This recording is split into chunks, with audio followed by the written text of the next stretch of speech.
Garden of the words Makoto Shinkai के one of the best works में से एक है और ऐसा मैं क्यों कह रहा हूँ वो हम इस वीडियो के एंड में जानेंगे। तो बिना किसी देरी के इस मूवी के कहानी पर आते हैं। कहानी की शुरुआत में हम एक लड़के को देखते हैं जिसका नाम होता है अकिजुकी टकाओ।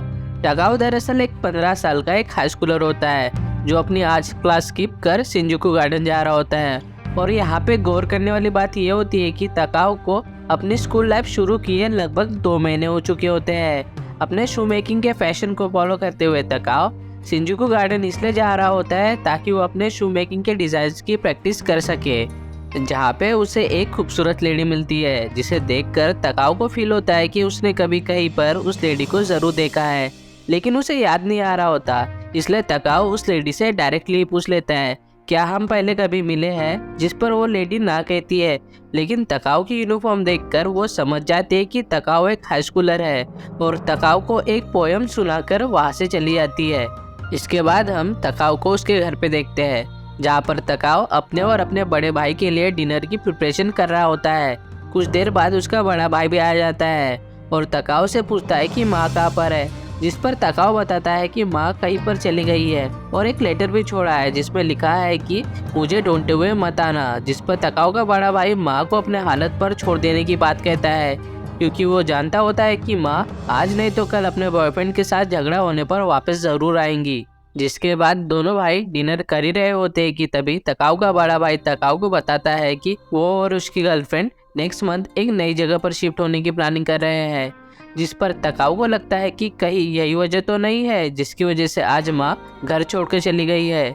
जिस पर टकाओ का बड़ा भाई बताता है कि एक तरफ तो माँ उसकी एज के यंगर मैन्स को डेट कर रही होती है, वही दूसरी तरफ माँ अपने बच्चों के ऊपर नकेल कसकर रखना चाहती है, जो बात टकाओ के बड़े भाई को बहुत बेहुदा लगती है।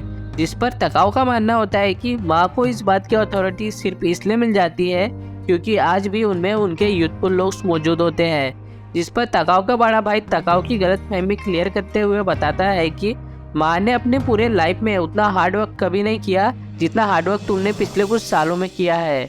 इनके इस कन्वर्सेशन के बाद टकाओ अपने शू मेकिंग के क्राफ्टमैनशिप की प्रैक्टिस कर रहा होता है, जहाँ पे टकाओ का बड़ा भाई टकाओ से अपनी नई जगह पर शिफ्ट होने में मदद मांगता है, जिसके ऊपर टकाओ हाँ कहता है और अपने बड़े भाई को एक पीस ऑफ पेपर दिखाकर उसका मीनिंग पूछता है, जिसमें उसने उस गार्डन वाली लेडी का पोएम नोट किया होता है जिसका मतलब उसका भाई भी नहीं जानता। जिसके बाद मानो टकाओ हर एक दिन बारिश के लिए प्रे कर रहा होता है ताकि वो एक बार फिर से उस लेडी से मिल सके, और ऐसा होता भी है। जब वो इस बार उस लेडी से मिलता है तो उसे पता चलता है कि जिस तरह टकाओ अपनी क्लास स्किप कर शू मेकिंग के डिजाइन की प्रैक्टिस कर रहा होता है उसी तरह वो लेडी भी अपना वर्क स्किप कर रही होती है। लेकिन क्यों कर रही होती है इस बात को उसने सीक्रेट रखा होता है। लेकिन टकाओ अपना ड्रीम शेयर करते हुए, जो कि उसने अपने फैमिली को भी नहीं बताया, वो उस लेडी को बता रहा होता है कि क्यों उसे एक प्रोफेशनल शू मेकर बनना है, क्योंकि उसे शू मेकिंग से जुड़ी हर एक चीज़ पसंद होती है, उसकी डिज़ाइन, उसकी क्राफ्टमैनशिप।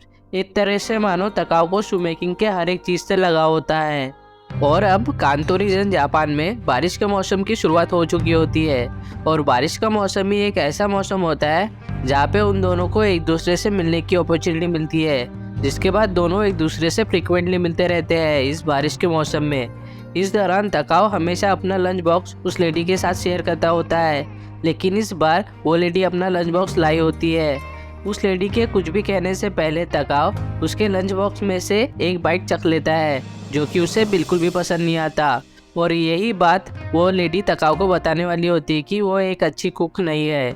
जिसके बाद हम टकाओ को उस गार्डन की पार्क की बेंच पर आराम करता हुआ देखते हैं, जहाँ पे टकाओ अपनी पुरानी यादों को याद करता होता है, जहाँ पे हम लिटिल टकाओ उसके बड़े भाई और पापा को उसकी माँ के बर्थडे पर एक beautiful pair of shoe gift करता हुआ देखते हैं। और यही वही मोमेंट होता है जो टकाओ को एक प्रोफेशनल शू मेकर बनने की इंस्पिरेशन देता होता है।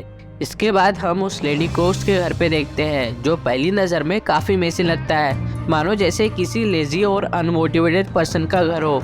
वहीं पर वो अपने एक्स बॉयफ्रेंड से फ़ोन पर बात कर रही होती है और बता रही होती है कि कैसे वो चॉकलेट और बियर के अलावा भी बेटर फूड कंज्यूम कर रही होती है, और अपने पास्ट को याद करते हुए अपने एक्स बॉयफ्रेंड से पूछ रही होती है कि आज तुम मुझसे इतना जेंटली बात कर रहे हो जैसे कि मानो मैं कोई नाजुक चीज़ हूँ, लेकिन तब जब मेरे लिए सांस लेना भी दुर्भर हो गया था तुमने मुझ पर भरोसा नहीं किया।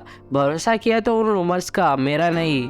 यहाँ पर वो अपने एक्स बॉयफ्रेंड से झगड़ा नहीं कर रही होती, बल्कि बात कर रही होती कि उस वक्त तुम मेरे सबसे मुश्किल समय में मेरे साथ नहीं थे, जो कि तुम्हें होना चाहिए था, जिसका जवाब उसके एक्स बॉयफ्रेंड के पास बिल्कुल भी नहीं होता। लेकिन फिर भी आज वो उसकी एक्स गर्लफ्रेंड की बेटर लाइफ की कामना करता होता है, बेटर लाइफ के लिए सजेशन देकर। जिसके बाद हम तकाओ और उस लेडी को फिर से एक साथ देखते हैं इस बारिश के मौसम में, जहाँ पे वे तकाओ के लिए एक गिफ्ट लाई होती है, वो भी और कुछ नई शो मेकिंग के क्राफ्टमैनशिप की बुक होती है, जो कि काफ़ी एक्सपेंसिव होती है, जिसका तकाओ शुक्रिया अदा भी करता है। और यहाँ पर तकाओ एक्चुअली में एक पेयर ऑफ शू बनाने की इच्छा जाहिर करता है, और उस लेडी के पूछने पर बताता है कि उसने अभी तक डिसाइड नहीं किया है कि किसके लिए होंगे, लेकिन एक औरत के लिए है, ऐसा भी कहता है। जिसके बाद वो लेडी शूज़ के लिए अपने पैरों के मेजरमेंट देने लगती है, जहाँ पे तकाओ को याद आता है कि उसे उस लेडी के बारे में कुछ भी नहीं पता, उसकी जॉब, उसकी एज, कौन से जख्मों को वो अपने साथ लेकर चल रही है, और यहाँ तक उसका नाम भी। और अब बारिश का मौसम भी ख़त्म हो चुका होता है और गर्मियों की शुरुआत हो चुकी होती है। इसी के साथ ही तकाओ को गर्मियों की छुट्टियाँ भी लगी होती है, जहाँ पे तकाओ कड़ी मेहनत कर पार्ट टाइम जॉब कर रहा होता है अपने सपने को पूरा करने के लिए, जिसे वो अपने आंखों में लेकर चल रहा होता है तकाओ के गर्मियों के छुट्टियों के बाद। और अब फाइनली तकाओ के लिए वो मोमेंट आ चुका होता है जिसका वो काफ़ी लंबे समय से इंतज़ार कर रहा होता है। उसे फाइनली उस लेडी के बारे में पता चलता है, और इसी के साथ ही उसे ये भी पता चलता है कि वो लेडी और कोई नहीं, उसके स्कूल में एक हाई स्कूल टीचर होती है, जिसका नाम युकिनो युकारी होता है, जिसे स्टूडेंट मिस युकिनो के नाम से जानते हैं। इसके अलावा तकाओ को मिस युकिनो के बारे में और कई बातें भी पता चलती है कि कैसे पूरे स्कूल में मिस युकिनो के बारे में रूमर्स फैले हुए हैं। इसकी जिम्मेदार थर्ड ईयर की कुछ लड़कियां होती है, जिनमें से एक के बॉयफ्रेंड को मिस युकिनो से प्यार हो जाता है, जिसकी जेलसी और नफरत के कारण वो लड़कियां मिस युकिनो के बारे में पूरे स्कूल में बेहुदा और घटिया रूमर्स फैला देती है। और अब तकाओ उन लड़कियों से माफ़ी मंगवाने उनके पास जाता है, जहाँ पे कुछ लड़के भी होते हैं। तकाओ उन लड़कियों से तो माफ़ी नहीं मंगवा पाता, लेकिन खुद ज़रूर पिट आता है। जिसके बाद हम तकाओ और मिस युकिनो को फिर से उस गार्डन में देखते हैं जहाँ पे वे पहली बार मिले थे। उस समय तकाओ को मिस युकिनो ने एक पोएम सुनाई थी, जिसको अब तकाओ डिकोड कर चुका होता है, और साथ में उसका रिस्पॉन्स भी देता है, जिसमें वो बताता है कि भले बारिश हो या ना हो, मैं यहाँ ज़रूर रहूँगा। फिर इतने ज़ोरों से बारिश होने लगती है कि मानो सारी बारिश आज ही होने वाली हो, जिसमें वे दोनों काफ़ी हद तक भीग जाते हैं। जिसके बाद हम उन दोनों को मिस युकिनो के घर पे देखते हैं, जहाँ पे मिस युकिनो तकाओ के कपड़े सुखा रही होती है, वहीं पे तकाओ मील प्रिपेयर कर सर्व कर रहा होता है, जहाँ तकाओ अपनी फीलिंग्स शेयर करते हुए मिस युकिनो को बताता है कि मैं युकिनो तुमसे प्यार करने लगा हूँ। जिसके जवाब में मिस युकिनो पहले तो शर्माती है, फिर खुद को संभाल लेती है और तकाओ को याद दिलाते हुए बताते हैं कि वो एक टीचर है, यू तो युकिनो नहीं मिस युकिनो बुलाओ, इस बात को याद रखो। जिसके बाद मिस युकिनो तकाओ को और आगे बताती है कि वो अपने होम टाउन शिको को वापस जा रही है, जिसका डिसीजन उसने काफ़ी पहले ले लिया था, और तकाओ को हर एक चीज़ के लिए शुक्रिया अदा करती है जो उसने उसके लिए की होती है। तकाओ इस बात को तो बर्दाश्त कर लेता है कि मिस युकिनो अभी भी उसे एक 15 साल का बच्चा समझती है, जिसकी वजह से वो उससे प्यार नहीं कर सकती। लेकिन मिस युकिनो के शहर छोड़कर जाने की बात वो बर्दाश्त नहीं कर पाता और उसका दिल टूट जाता है और वहाँ से जाने लगता है। इसके बाद वो सीन आता है जिसका मैं काफ़ी लंबे समय से इंतज़ार कर रहा था। मिस युकिनो तकाओ की तरफ भागती है, ये देखने के लिए कहीं तकाओ चला तो नहीं गया, जहाँ तकाओ मिस युकिनो से हर एक चीज़ के लिए कंप्लेन कर रहा होता है कि कैसे ये जानते हुए भी वो एक स्टूडेंट है, उसने उसके बारे में कुछ भी नहीं बताया, ना पर्सनल लाइफ के बारे में ना प्रोफेशनल लाइफ के बारे में, कि वो कैसे स्ट्रगल कर रही है, कौन सी वरिश उसे खाई जा रही है। जिसके वजह से तकाओ को लगता है कि उसने उसे इसलिए नहीं बताया क्योंकि वो उससे नफरत करती है। यह सब सुनकर मिस युकिनो तकाओ की तरफ भागकर उसे गले से लगा लेती है और रोते हुए बताते हैं कि मैं हर एक सुबह अपना सूट पहनकर स्कूल जाने के लिए निकलती थी, लेकिन हर बार मैं इतना डरी हुई होती थी कि मैं स्कूल नहीं जा सकी। वहाँ पर उस जगह पर तुमने मुझे बचाया। इसी के साथ इन दोनों में जो भी मिसअंडरस्टैंडिंग्स होती है वो अब क्लियर हो चुकी होती है और अब दोनों अपनी अपनी मंजिल की ओर बढ़ने लगते हैं। जहाँ मिस युकिनो फिर से अपनी स्कूल टीचिंग सर्विसेज देना शुरू कर देती है, वहीं पर तकाओ भी अपने ड्रीम्स को फॉलो करने लगता है और फाइनली उन पेयर ऑफ शूज को बना लेता है जिसका मेजरमेंट उसने मिस युकिनो से लिया था। और ये पेयर ऑफ शूज उसने और किसी के लिए नहीं, मिस युकिनो के लिए बनाए होते हैं, जो कि एक गिफ्ट होता है मिस युकिनो के लिए। इसी के साथ मूवी यहीं पर ख़त्म होती है। गार्डन ऑफ द वर्ड्स पहली नज़र में एक रोमांस मूवी लगती है, लेकिन असल में उससे कुछ ज़्यादा होती है, जो कि हमें ना सिर्फ रियल लाइफ में आने वाली प्रॉब्लम्स के बारे में बताती है, बल्कि उसका सोल्यूशन भी देती है।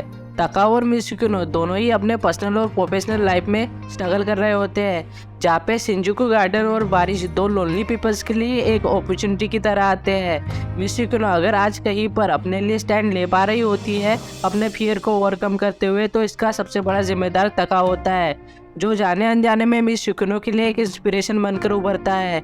और वहीं पर मित्सुकिनो तकाओ के लिए एक लौती ऐसी पर्सन होती है जो उसके ड्रीम्स पर बिलीव करती है, उसे सपोर्ट करती है, जो कि उसकी फैमिली भी नहीं करती।